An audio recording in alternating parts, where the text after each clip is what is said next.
We are live. It's been a while. Why has it been so long? Last pay-per-view was a few weeks ago. Yeah, true. That's right. As was I was saying, we're back. This should be like is that the intro? Yeah, I'm like, we're back. I don't know. You missed me. We're back. We're alive. 274. Hasn't been a good card in a while. Fight nights are okay, but we back in this bitch. Let's go. Stylebender.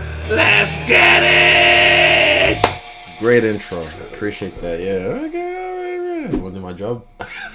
Let me have a look at the whole card. Wow. So already, so far, there's a few people that I see. Daniel Roberts, I believe. Yes, he was pretty good. Francisco Trinaldo, that's right. Yeah, but I've seen him before. It's a good fight. Brandon Royval, I like him. My boy Randy Brown, I like that. Versus Chaos Williams. He's crazy. I like him. That's a good fight. Shogun and the same Preux. Yo. Old school. This is fun. I like this. Stack meter. Oh, this is a 10. Yo. Name-wise, I'll give it like a solid 9. This is what I mean when you say stack a card. You've got on the main card notable names, guys who have been there, done that, and girls. The prelims, you got Randy Brown, Chaos, Brandon Royval, Matt. Stacked, I'll give it a solid 9. Good solid 9. For me, a sleeper fight people aren't talking about, Randy versus Chaos. That's gonna be a fight. Barn burner. Another one, because I guess a lot of you fans are new. This right here. Cowboy versus Joe Lauzon. Yeah, that's a throwback fight for someone like myself who came up watching them. That was when I really started to like really get heavy into MMA. Lauzon was crazy. Cowboy was on the rise, coming from WEC, just knocking motherfuckers out, choking dudes. Are they both Hall of Famers?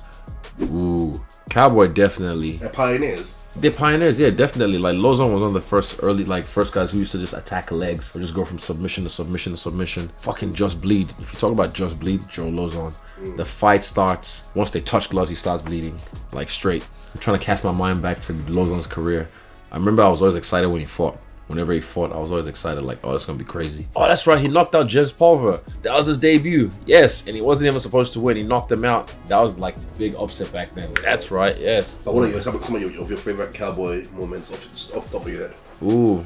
His knockout of Melvin Gillard, because he got rocked in that fight. He got rocked early. And yeah, I used to be a mad Gillard fan. So when he was fighting Cowboy, and I watched it live too. But then when I thought it was about to be over, and then that Cowboy just hit him with that left high kick, and it just bounced off his head. I was like, ooh. Okay, so David asked, do you like the idea of veteran matchups for older fighters who still want to stay active instead of feeding them to young lions? Yes, as much as these guys as well will take those fights with those young lions. Some of them have no business doing that. Some of them I'm just like, so you're prepared to die. As a fighter, I know you still feel like you're still the best. You can fuck with anyone in the division in the world. You have those views for yourself, but some of these guys aren't going to reach that goal. Some of these guys have accepted that, and they're just like, you know what? I'm fighting out to make money. I'm not going to be the best in the world, but this is what I'm great at, and I'm going to make money doing it, a lot of money. So yeah, instead of them trying to be ranked or fight this guy, just fucking do it for the throwbacks. Do it for the, like, you know, for the crazy times, the fights that were never made, matchups that were never made, make them now. I don't really have a dog in this fight, but I want to see some chaos. I want to see some violence. Yeah, I actually want to see scrambles. I want to see because Cowboy he's gonna try and keep it standing, and Lauzon's gonna try and take it to the ground. But I want to see Cowboy be forced to scramble because he's actually got a sit guard as well. And I want to see that fucking game of Lauzon where you just see he's just on guys like a tarantula. Yeah, I want to see that shit. And yeah, may the best man win. I like this. Shogun Hua versus Ovince Preux. Let me educate the casuals. All right, Shogun's a legend because, have you heard of something called Pride?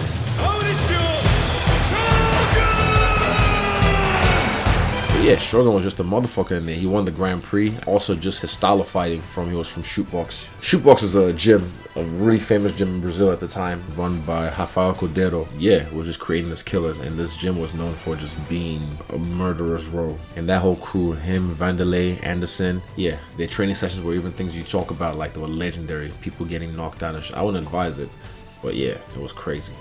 Anyway, now OSP is 2-3 in his last 5, including 2 KO losses. I remember in the Bones fight, he did get tired. He looked sluggish, and sometimes as well he looks sluggish, like from the end of the second round. Even his striking, even when he's sharp, he's got a different style of striking. He's got a weird style of striking as well. Ways to stay technically sharp when fatigue sets in. Focus. It's mental, really. Same thing you do in training. If you do it in training, you're going to do it in a fight. So if you don't stay technically sharp when you're tired in training, it's going to show in the fight. Because when you're tired, you won't even have the mind to be able to refer back to that feeling of staying focused in that state. That's something that I train heavily. Even when I'm tired, I try and keep my technique sharp. Yeah, and just manage my energy, because yeah, energy management is key. Like, I've seen him take guys out early, and even like when he hurts them, goes for the finish straight away, you know, tries to just throw in hope, what I've talked about. You know, you need to take your time, be like, manage your energy. And I'm always ready for 5 rounds. Even if I see a fight going quick, I never bank on that. I might have in the past, allegedly. I mean, it can be a gift and a curse. Look at Kamzat recently. You know, he had to dig deep into himself and realize, oh shit, it's not going my way. Oh, this guy's not just falling when I hit him. Shit. And you have to get, that one took fatigue, the mindset. And I talked about that in the past as well. I was saying I think I said in the reaction video, I was like, you said that he kept throwing, which was good. Yeah, mindset. How's this gonna go? Fuck, it's gonna be fucking fun. That's all. It's gonna be 2 old dogs fighting, and whoever has the toughest spirit, the Bushido, wins. I have an idea. It might be Shogun, but that's because I've seen him do it over and over and over again. Ferguson versus Michael Chandler. Ferguson's just had a run lately, not the favorable kind. But he's just too tough for his own good, so he keeps coming back. And he's a guy that's just, he can still win, but tough. These guys are tough. Same with Chandler as well. Tough dudes. And high pace. Tony likes to fight at a high pace. Chandler likes to fight crazy, and he wrestles that pace as well. Thoughts on Chandler's skill set? Chandler's a stud. I mean, he's a guy that just promotes hard work, and just, I like watching his Instagram. You know, whenever I see him, I just like, damn, this guy just goes constantly. That's the kind of shit I should be doing, promoting myself as a fighter. But here I am doing TikToks. Hey man, all my workouts, none of it get posted. But trust me, I'm working every day. I just see a lot of scrambles. Yeah. I see a lot of strikes on both sides. Some weird kung fu shit from Tony and sand in the eyes. I see that coming through. I see leg kicks from Chandler, because Tony never checks leg kicks from what I recall. I can't remember him checking leg kicks. He just takes them and goes off balance and punches, and it works. But yeah, again, no dog in this fight. May the best man win. But if I was gonna bet, I'd probably put my money on Chandler. Which fighters from other organizations do you want to see in the UFC? Dom Wooding from them ends. Dom Wooding, Black Panther. He's currently Cage Warriors bantamweight champion, I believe. But he's UFC caliber worthy, trust. And he's one of my favorite fighters to watch. Like his bounce, his slick boxing, his flying knees, the way he flows. Oh, so sick. I love his style. Love it. Anyway, next up, let's go to the co-main event of the evening. Rose Namajunas versus Carla Esparza. First fight, tough finale, I believe, and Carla won. I believe it was decision. Oh man, tummy. Hang in there. Oh, don't aim it towards here. Actually, it didn't even make a sound. I heard it. I was like, yeah, towards me. You can't smell it. You can smell it. You can smell it. What I like about Rose is her team. Like she seems like she's just a good student. She soaks it up and gets better. You can see that. You can see her evolution as a fighter.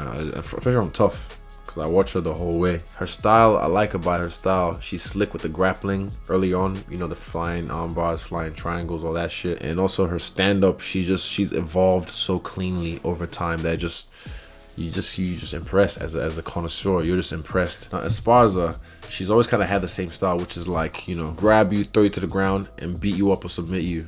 That's always been her MO. I think that's how she did Rose the first time, I believe. I think, well, they're not the same fighters, both of them. They're not the same fighters, but Rose, fuck, this might be a mental battle for her. I haven't even thought about that.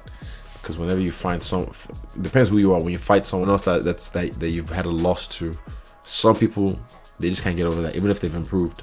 That is always in their head.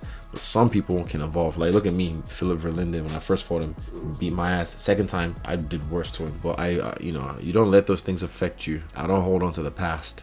So I don't think Rose is as well. She's a different person. As long as she's telling herself she's the best, I think she can get this done. Right, now to the main event of the evening. Justin Gaethje versus Charles Oliveira for the lightweight title. Charles is on a roll right now. Momentum. He's also a guy that's been through the ups and downs of the game when it comes to wins and losses, and now he's just on a roll. So you see the way he dispatched of Chandler and then Poirier. Gaethje, beast.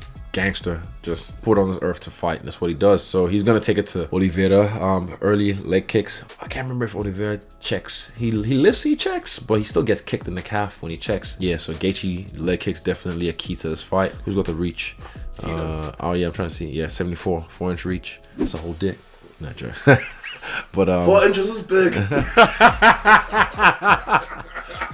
Perfectly normal size is what I've heard. Grappling, Gaethje can wrestle, he can scramble. I've seen him, but he's not gonna do that. He's gonna fight the way he fought with Ferguson. Just like take your time, don't rush, because Gaethje hits, man. He hits.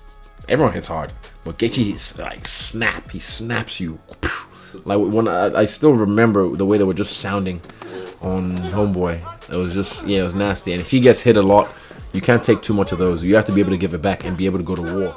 Yeah, also, Gaethje can get slept. You know, anyone can get slept. If he catches him in something crazy, in his guard or standing up with a guillotine, he can choke Gaethje out, put him to sleep. Anyway, that's that. I feel like I've covered this whole shit enough. Yeah, I like this card. Stacked card with names.